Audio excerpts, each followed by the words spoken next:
মাননীয় স্পিকার, কিছুক্ষণ আগে আমাদের সর্বশ্রদ্ধেয় মাননীয় সাংসদ আন্দালিব রহমান পার্থ যখন বক্তব্য দিচ্ছিলেন, উনি যখন বললেন যে সংবিধান যারা ছুঁড়ে ফেলতে চায় তাদেরকে স্বাধীনতা বিরোধীর সাথে উনি অ্যালাইন করলেন, ট্যাগ করলেন মাননীয় স্পিকার। এবং তখন ট্রেজারি বেঞ্চের সম্মানিত মাননীয় মন্ত্রী যারা ছিলেন তারা সেটাকে টেবিল চাপিয়ে সেটাকে সমর্থন দিলেন।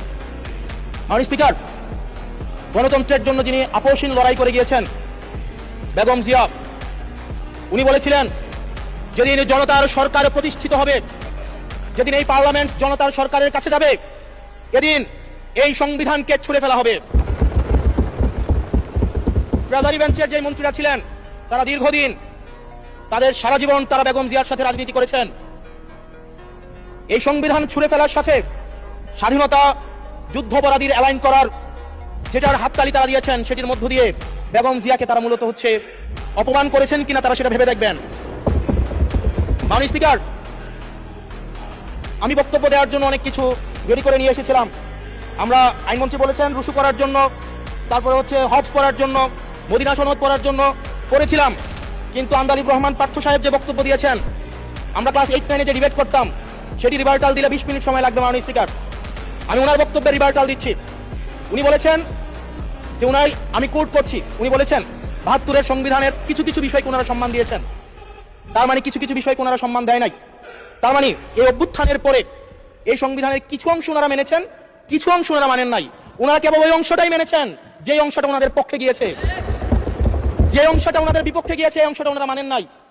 মাননীয় স্পিকার, এই ধরনের প্রকৃতি সম্পন্ন যারা আছে বাংলাদেশের পার্লামেন্ট, যারা দেখছেন তারা সিদ্ধান্ত নেবেন, যারা কখনো কখনো কনফর্মিস্ট, যারা কখনো কখনো রিফর্মিস্ট, তারা মূলত অপরচুনিস্ট। এখন আমি সংবিধানের কিছু কিছু ধারা মানবো, কিছু কিছু ধারা মানবো না। আমি কখনো কখনো সাংবিধানিক, কখনো কখনো আমি অসাংবিধানিক।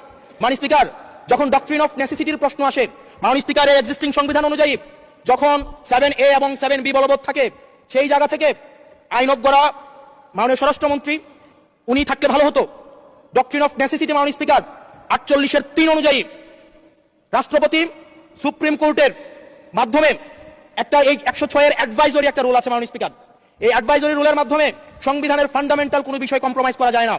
মাননীয় স্পিকার, যদি আমি এই সংবিধান মানি তাহলে এই অন্তর্বর্তীকালীন সরকারের বৈধতা প্রশ্নবিদ্ধ হয়। মাননীয় স্পিকার, মাননীয় স্পিকার, যদি এই সংবিধানকে আমি ধারণ করতে চাই, মেনে চলতে চাই, সেদিন 64 বিধি অনুযায়ী অ্যাটর্নি জেনারেল নিয়োগ দেওয়া হয়েছিল 6 আগস্ট। মাননীয় স্পিকার, এই সংসদে প্রশ্ন রাখতে চাই, তৎকালীন বর্তমান রাষ্ট্রপতি চুপ্পু, তখন বলা হয়েছে অ্যাটর্নি জেনারেল নিয়োগ দেওয়ার ক্ষেত্রে প্রধানমন্ত্রীর সাথে আলোচনা করতে হবে। সেদিন কোন প্রধানমন্ত্রীর সাথে আলোচনা করা হয়েছিল সেটা আমাদেরকে অ্যাটর্নি জেনারেল জানাবেন। আমাদেরকে অ্যাটর্নি জেনারেল জানাবেন যে হিয়ারিংটা হয়েছিল, এই